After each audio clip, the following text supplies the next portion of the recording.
We all know that social media is an overpowering influence on what we think and what we do. The styles we wear, the toys we buy, and in our house, the AirPods that somebody wants for Christmas. We've all seen the way that viral posts can overtake our news feeds and how trending hashtags can dominate our conversation. But what happens when it influences us and causes unforeseen results?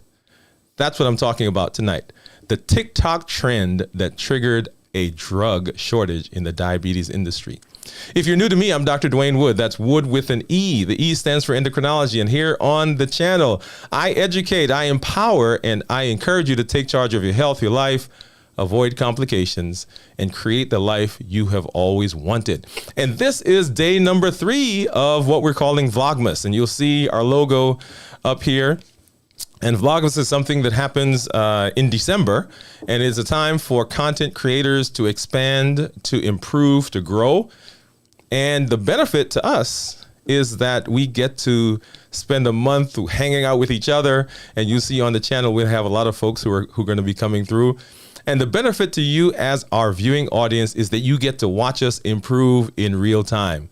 So we encourage you, if you see this logo somewhere on somebody's video, go ahead and watch it and go ahead and engage with them. Let them know that you appreciate what they are doing. So shout out to everybody who is even now going through Vlogmas, everybody who's done their stuff for today. This is day number 3, as I said.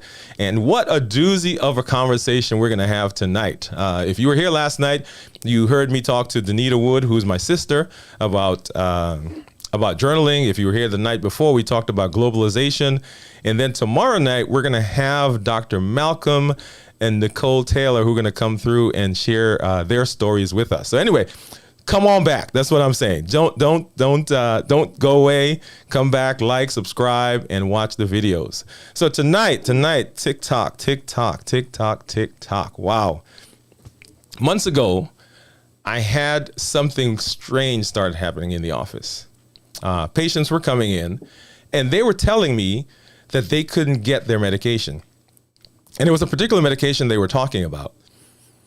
And then the pharmaceutical reps started telling me to use a different medication, which was strange, right? Because usually if you're repping a medication, you want people to use it. But they started saying, hey, use this other thing. It was another one of theirs, to be fair.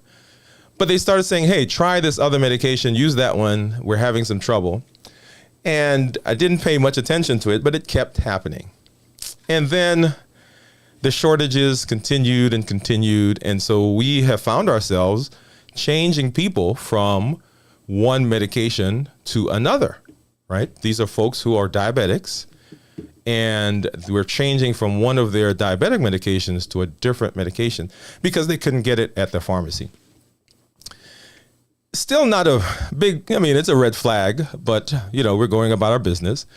And then the organizations that are part of our endocrine society started publishing papers and documents about this shortage. And so I started looking into it. And that's what we're going to spend the rest of our time tonight talking about, is this shortage that's happening.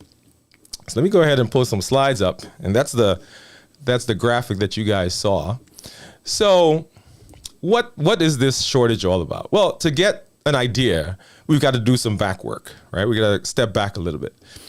Many of you... Hey guys, it's Medicosis Perfectionalis, where medicine makes perfect sense. So have you heard of the spores that were sent in the mail? Hold on a second there, guys. Whoops! They were anthrax. Today we'll continue our microbiology and infectious diseases playlist. All right. We'll talk about Bacillus anthracis characteristics today.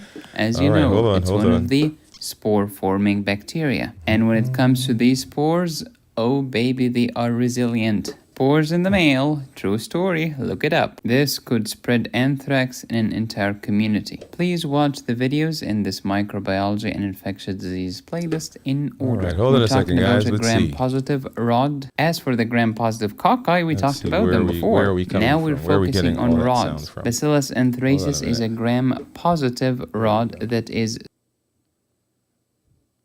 All right, so I think I found it. Hey, man, this is live, right? This is live. That's what we do. We do what we do, and we do what we do.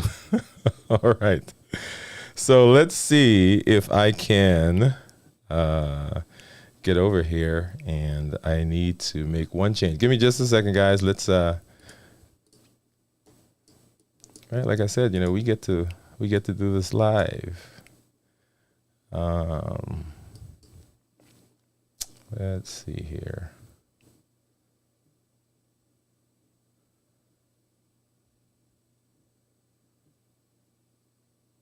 There it is.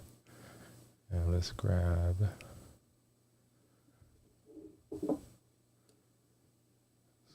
this guy. And let's grab this guy. All right, let's see if that works now. All right, so we're here. All right.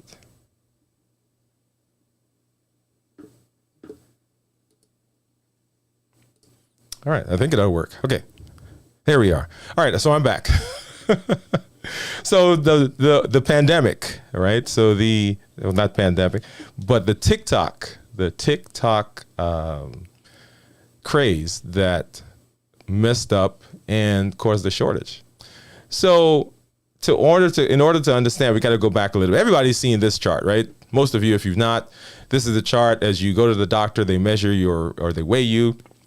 And on their scale, right? So you get classified in a particular target. And so you'll see there on the screen that the area that's red is what we consider to be normal weight. And then as you get to the right, if your BMI is above 25, if you've seen that, if you've heard that, then that's what we see.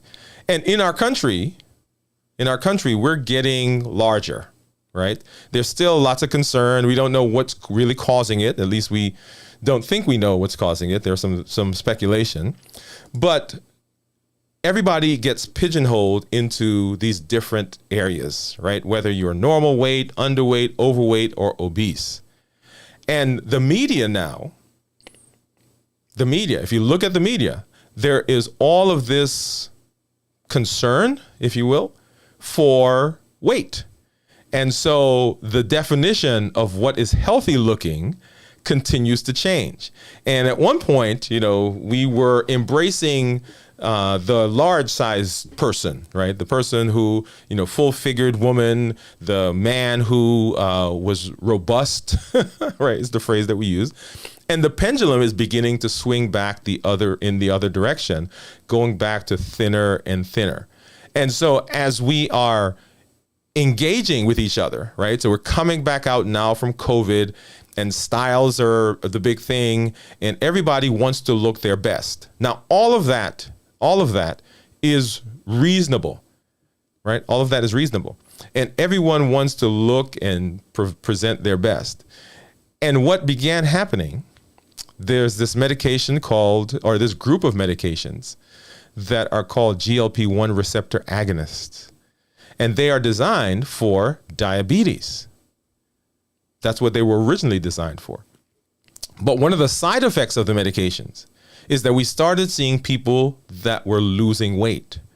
And so after years of using the medication for diabetes, for blood sugar, and people were getting great blood sugar control, then some of the companies went back to the FDA and said, hey guys, we notice that in addition to getting good blood sugars, that we're starting to see people now who are having good weight loss. Okay, so that's kind of the backdrop of what we're talking about. And this whole idea of weight, right, continues to plague us. And you sometimes look at a person, well, let me not say you. Studies have shown that when someone shows up, your assessment of them, part of it is their weight. And so sometimes we get an idea of what we think a person is, what kind of person they are, by simply their appearance. And so it continues to be this big deal that everybody is concerned about. In our shows of last month, and everybody talks about lifestyle modification, exercise, eat right, manage your stress, deal with your inflammation and do all those things. The problem is that sometimes people are doing all those things and they still do not work. Let me say that again. People are doing all those things and they still do not work. And what we started running to in the industry, within diabetes, within obesity, within metabolism, is that people were saying, wait a minute, guys, you're telling me to go home and you're telling me to eat right and exercise and drink water. And I'm doing that, but I'm just not able to get over that hump. And we're going to come back. We're going to talk about that in a minute. How do we get over that hump? And so these medications came about and we started saying, hey, we can use these guys for something other than just blood sugar control. And some of them were approved for weight management at a higher dose, but people started using them for other things, or using them for the weight, right? The ones that weren't approved for weight.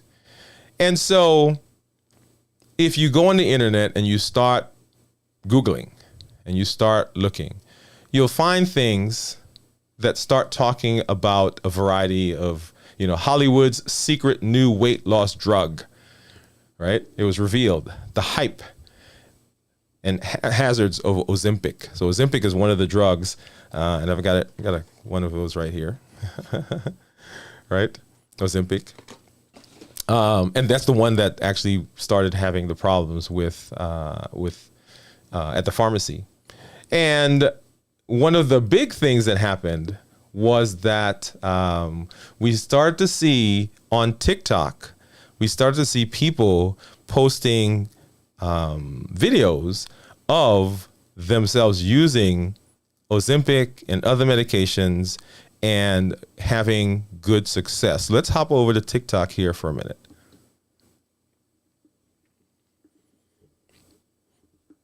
All right, so that's Ozempic that she's using. All right, she's dialing up.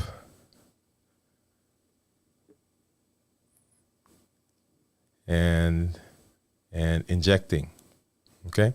Now, if you look at some of the other videos, and I have one that I have, let's see, which is the one. Let's take a look at this guy right here.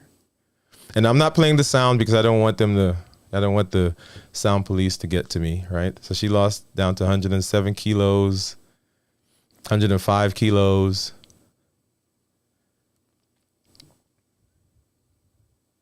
Right. And the claim is that Ozempic is what she used. So 94 kilos. 94 kilos. Okay. So here's another person who's giving her information on the use of Ozempic, and she's telling her story. She has, I think, a 2 or 3 part story there. And if you go out and if you Google, or you, not Google, but if you check TikTok, there are a couple of hashtags, and you may want to go and look at them, right? So hashtag Ozempic, there are 275 million views, right? It's amassed on that hashtag. And then for Ozempic weight loss, 110 million of them are out there. Okay. So let's come back over to me. So if you go out and you do that, you'll find that. And so Medscape, right? Everybody goes to Medscape. That's what they're saying. And then, all these other organizations, and I just, did a clipping. But the thing that really got everybody's attention were 2 celebrity status people, right? So the Kardashians, Kim and Khloe, right? The Kardashians.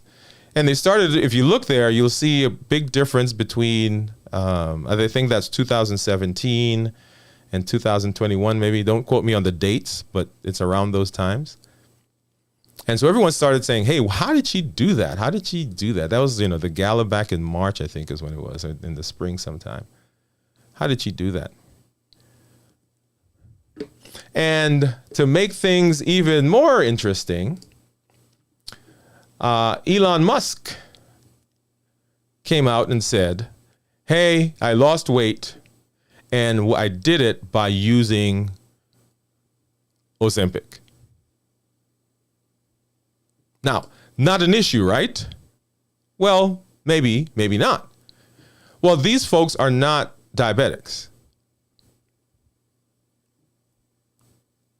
Right. So that's where it began happening. So people who were not diabetic started using it for weight loss. And so then the folks who were diabetic could not get it. And it wasn't because they could not afford it. Okay, let me say that. It wasn't because they could afford it. They were maybe on it before. They had been prescribed it. They've been using it. And then all of a sudden the supply decreased. And not only is the supply of that particular medication down, but the supply of medications in the class, right? And there are several in the class. I told you Ozempic, which is one that's here. And let me pop back over to the screen. So there's Ozempic, right? There's also one called Mounjaro, right? So I got these here. These guys are a little different. Let me see if I can pull it out of the box. And I don't have my overhead cam set up right now. So, okay, so that's what that looks like. Ozempic and Mounjaro. And there are several others. Wegovy, right, is one that that a lot of people are using and is having trouble as well. Okay, so people began using them for weight, and the people who had diabetes could not get it. In fact, I got a call. Was it today or yesterday that a patient couldn't get it, so they wanted to know, well, what do you want to change them to? Well, ordinarily, I would change them to something that's in the class, right? Right? If they had a problem, I'd change them to another medication in the class. But now the class itself is having a problem. So the question is, how do these guys work? How do these medications really work? And let's hop back over to my slides. And let's talk a little bit about that. So, Elon Musk once again. So there are several in the class, and there's a list of them that you see on the screen. And the way they work is that they increase the insulin from your pancreas, right? So that's how the diabetes part is working, right? They decrease sugar from your liver. They slow food as it moves through the GI tract and sensitizes the muscles to insulin, okay? They also have an effect on some of the hormones that regulate satiety. So satiety means, am I hungry or am I not hungry, right? So satiety means I'm full. I don't feel like I'm hungry anymore. So there are a couple of hormones that regulate those, either hunger or the feeling that you're full. And I won't get into them, but one is called ghrelin, and one is called leptin. Ghrelin, I think, I remember the ghrelin one. Growl. My stomach is growling, so that means I'm hungry. So ghrelin, growl. And if I know that one, then I know the other one has to be, I'm not hungry. I know the weird things that we do to try to remember things. But anyway, that's how I remember it. Okay? So that's how they work. And so this slowing of the food as it goes through the GI tract, what does that do? Well, that means that you're not as hungry anymore. Right? So if you feel full, and then we're regulating the hormones that make you feel hungry, then it's an appetite suppressant, right? So some side effects, of course, nausea, because as we move through the GI tract, and it's not moving as quickly, people feel that as some nausea. You can have some pancreatitis. But everybody is excited because we are seeing good, successful weight loss. Right? We get those abs that we want, that six pack. So let's have a conversation. And so a lot of people are up in arms and they say, hey, we shouldn't be doing this because, we're taking away medication from patients who have diabetes. And so we shouldn't allow other people to do it. And frankly, some of the people that are using it off label, meaning it wasn't indicated for what they're doing. And they just buy it outright. And I think, and my pharmacy folks who are out there, you can correct me. And it's different places, different pharmacies across the country. It's about $1,200 to $1,500. So this one is one shot a week, and so $1,200, $1,500 for the month. So you can do the math for a year. So theoretically, people can go out and just buy it, right? You have access. There are places where you can, all they do is weight loss, All they do is weight loss. And so you go in and you pay for your weight loss and you get medication, or you get this stuff. Now, there are two conversations that we've got to have. And both of them can be tough conversations. Okay? So let's go into them. And I'm going to talk about the weight loss, the obesity, the weight gain first. If you've ever tried to lose weight, for most people, the weight loss is not the problem. Let me say that again. For most people, the weight loss is not the problem. And they may not, granted, lose the amount of weight that they want. They want to lose 40 pounds. They may lose 10, 15, 20 pounds, 25, 30 pounds, right? They may not get to the goal for the weight that they want to lose. But most people can lose weight. 1 pound, 2 pounds, 3 pounds, 4 pounds, 5 pounds, 3.5 pounds, whatever. The problem is not the weight loss. The problem is keeping it off. Okay? So let's talk about those two people. So keeping it off is a whole, that's a whole nother story. But the weight loss process. Now, you may have seen or heard me talk about my journey with weight. And at some point I'm going to do a full show where I show up some pictures of what I used to look like and all of that, right? And tell you that story. But weight is not a moral or a character issue. Let me say that again. Weight is not a moral or character issue. And sometimes we make people who are overweight feel like it is a moral failing or poor character because they have put on weight. There are lots of different reasons why people put on. Now, even the people that are putting on weight because they're doing something that's causing them to put on the weight, the question is, why are they doing that thing? I say that all the time. Don't take the cookie away. Find out why the person wants to eat the cookie in the first place. Because if we can fix that, then they may not want the cookie. Okay? So weight is not a moral and or character issue. And right now, the way it is couched, it's not like other diseases. Like if somebody has high blood pressure, what do we do? First of all, tell them to go home and eat and exercise and cut back on the salt and all the things. Yes, we tell them to do that. But then we give them that pill. Yeah, here it is. Boom. In fact, some of those pills, you can go to some pharmacies and you can get them for $4. But when it comes to weight, I'm going to tell you, most insurance companies do not pay for weight management. In fact, if you come into my office now and I code weight or obesity, and I send that to the insurance company, if I'm ordering some labs or something, it gets rejected.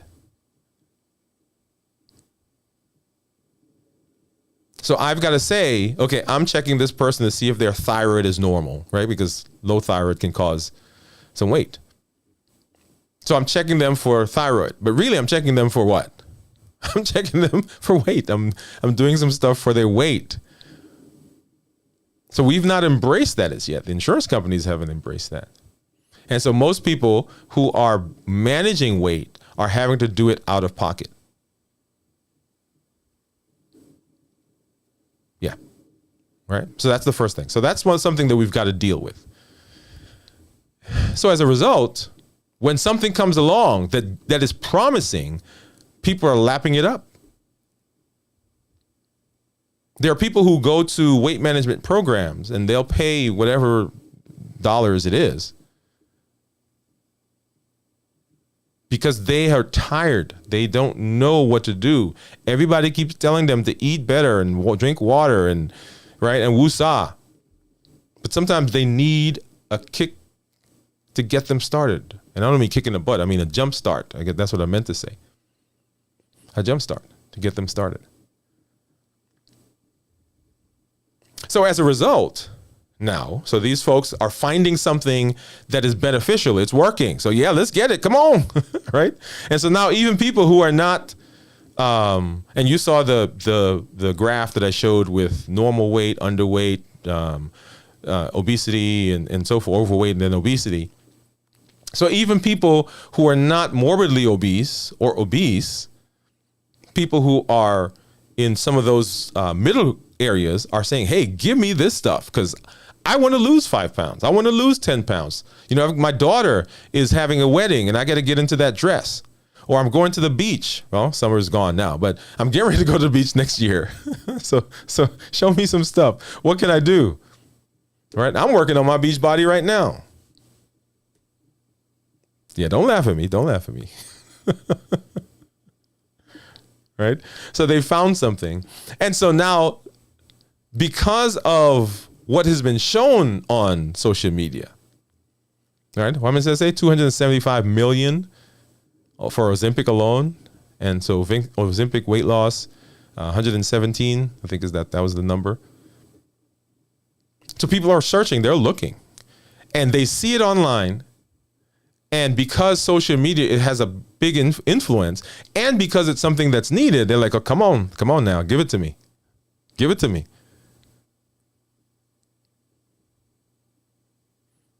And I think it is unfair, right? I think it's unfair to blame and chastise and beat up on the people who are using Ozempic and some of these medications for weight. Because for years and years and years and years and years and years and years and years and years, we have done a poor job of helping people lose weight. You know it. If you've been to your doctor, right? If you've been to your trainer, if you've been to whoever, you know how tough it can be. Now, the question is, what do we do, right? Ultimately, what do we do now?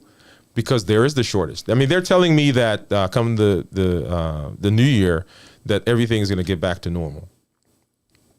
That we're going to, the supplies and so forth. But this has been going on, I think, since the summer, since, I don't know, August, maybe July.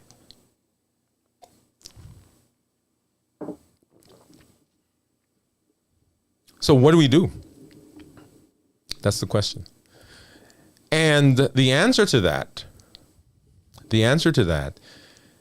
goes back to what we talked about earlier, that whole lifestyle thing. Right? Do you remember that? The thing that happens is that we are so concerned, we are so focused, we are so, you know, I mean, this is what we beat people over the head with, is the food, the exercise and the food. Why? Let's fix that part. Do you know why people eat? Eat because they're bored. Eat because they're lonely. They eat because they're sad. They eat because they're tired, they're in pain.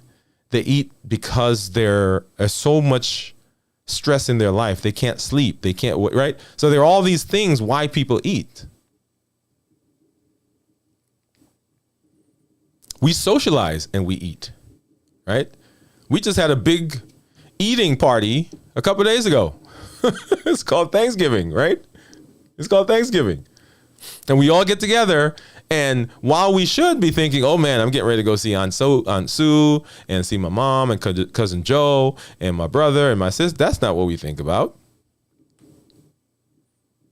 Right? For weeks ahead, everybody's thinking, who's bringing that? Who's bringing the macaroni? Who's cooking the turkey? Right? So we have social gatherings where we plan to eat. It is what we do, right? We find out we're having a baby, we eat to celebrate. We find out the gender of the baby, and we go out and we eat to celebrate. The baby's born.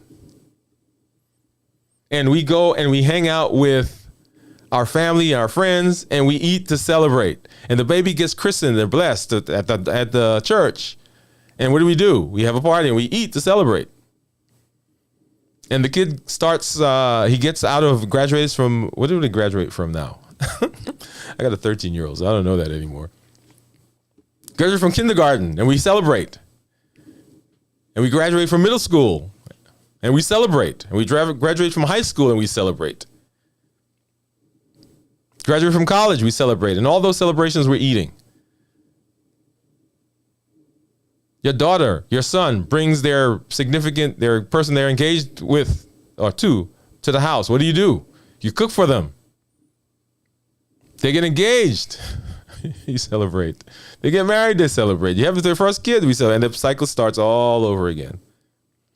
So we're designed. We're built. I shouldn't say we're designed. We have built into our lives this whole eating. And sometimes we take someone who has been in that process of eating. That's how they've eaten all their entire life.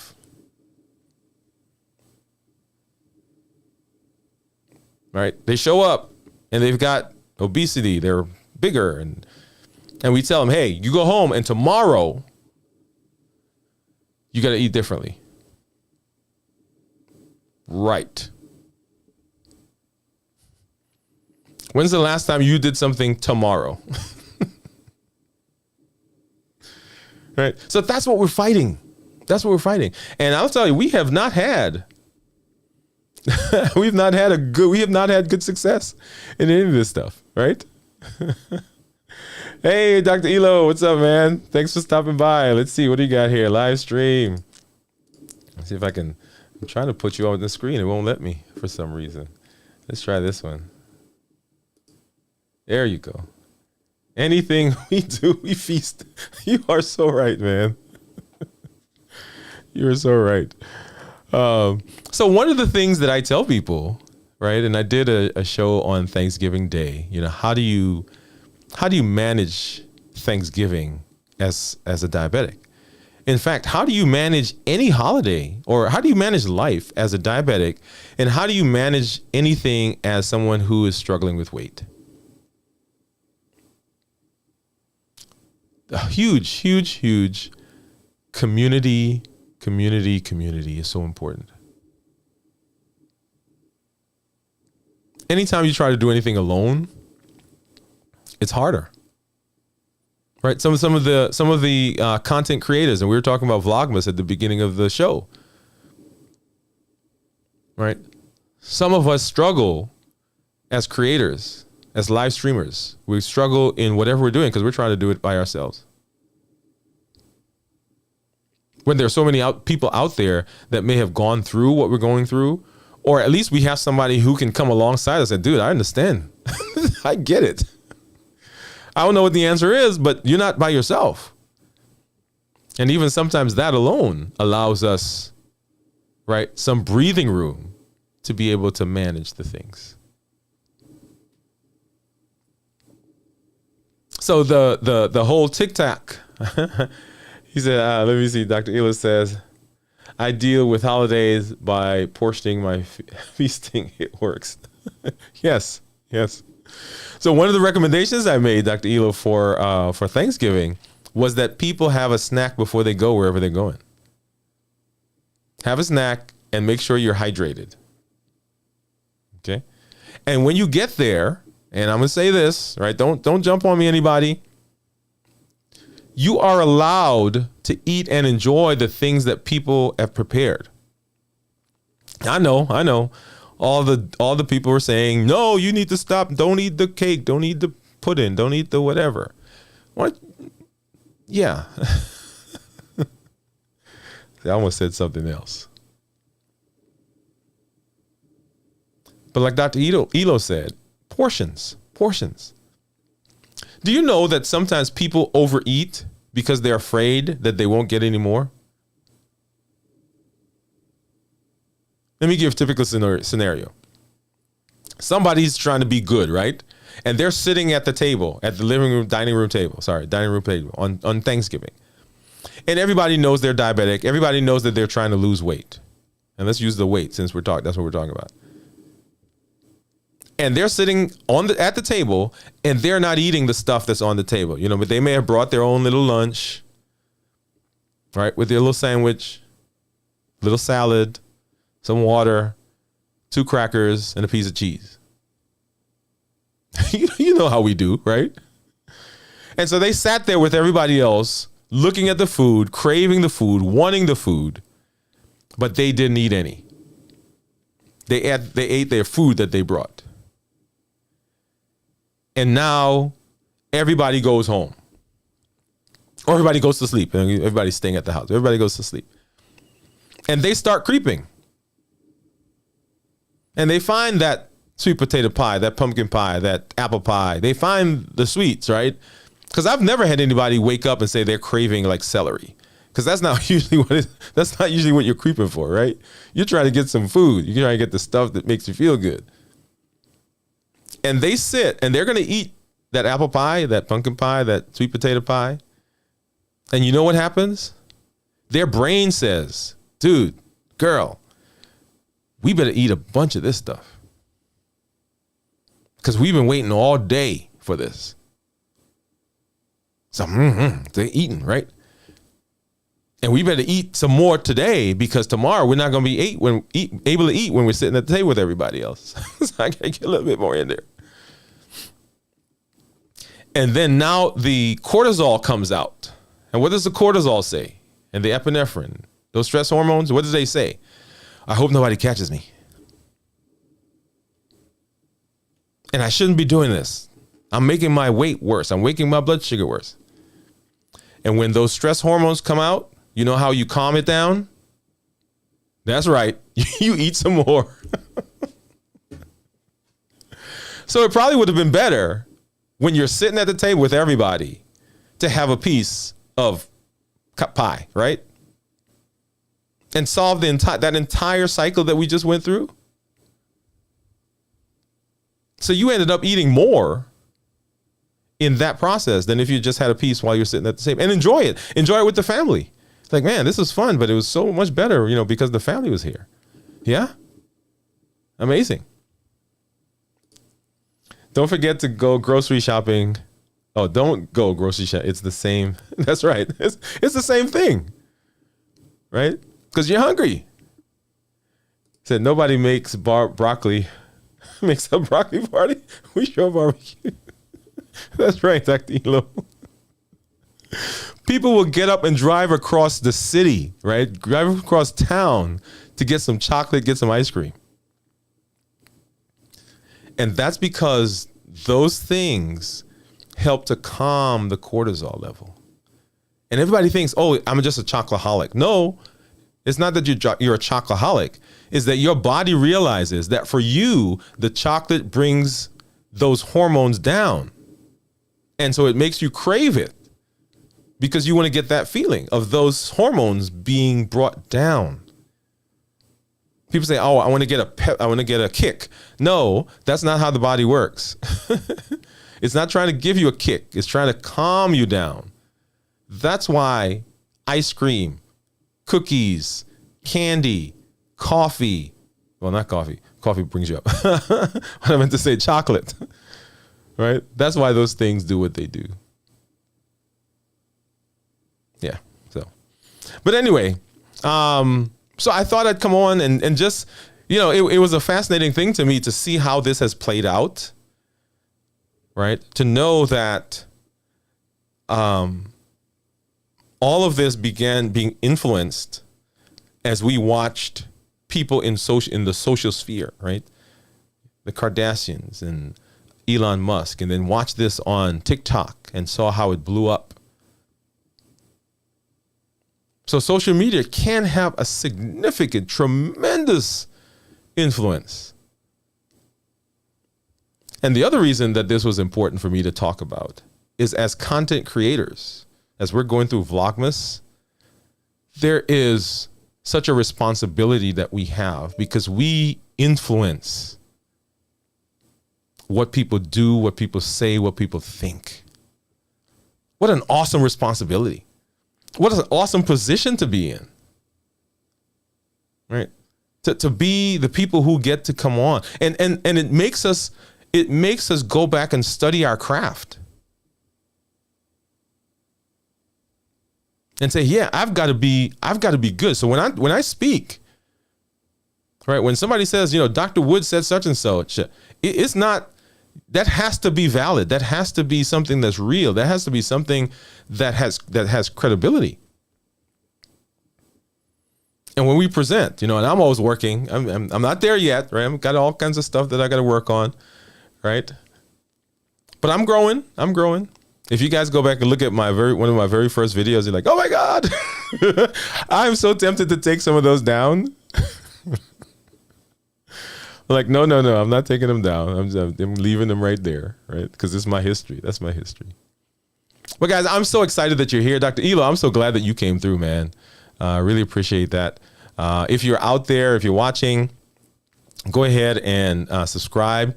Give us a thumbs up. Let us know that you like what you're seeing. If you don't have an account yet, go ahead and create an account on YouTube. It is a free account. So one of the things that we were talking about earlier, or I think not me, but I think Doc was talking with Keely about, some people still not understanding subscribe, right? Subscribe, and they were saying you should probably just hit join, change the word to join. But sometimes when people see subscribe, they think that they have to pay. But it's a free account. Create an account, get in there, hit the subscribe button. It's free. And also hit the bell to let us know, so that you will know when we have new and interesting topics and we put up new videos. Okay, so we're gonna hop over right now. I almost forgot to do. Got so interested talking about this topic, I almost forgot to do our amazing question wheel. So let's hop over there right now and get that going.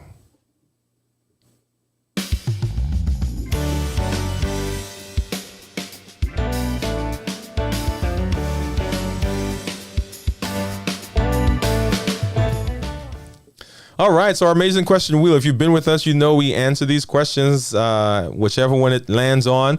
If you want to have one of your questions show up on the wheel and a shout out from me, go ahead and send that. You can send it to any of our social media platforms. I'm doing that, and I realize that that's not on the screen yet. Right there.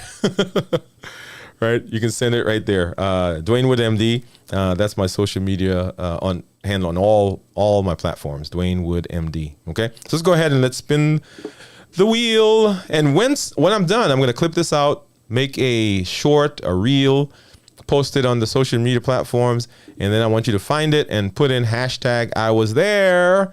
Hashtag I was there. Let's go ahead and spin the wheel. Boom, boom, boom. Round and round and round it goes. Where it stops, I don't know.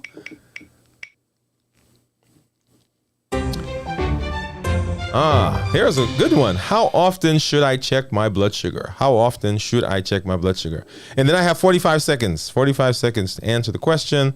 So let's get 45 seconds up on the screen, and then we'll go there. Let's see. How often should I check my blood sugar? I think I got a good answer for that one. Here we go. How often should I check my blood sugar? Well, that depends on the type of diabetic you are and what medications you're on.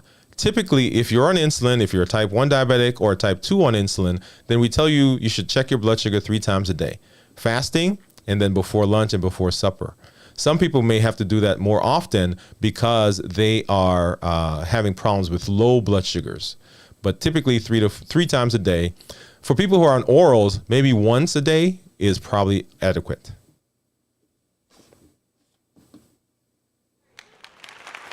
All right, I think I did that. I think I got in there. All right. Okay.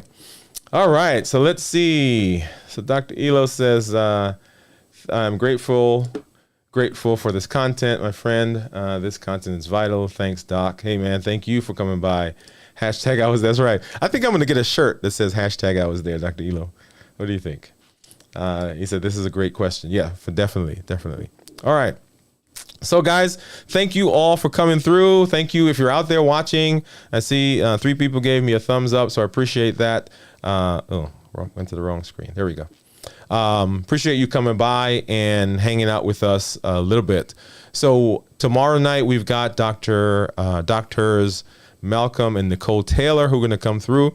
So come on by and hang out with us. We've got a tremendous lineup, all kinds of folks, and I'm gonna have to create a graphics to show you a list of all the people who are coming out. You're gonna have fun.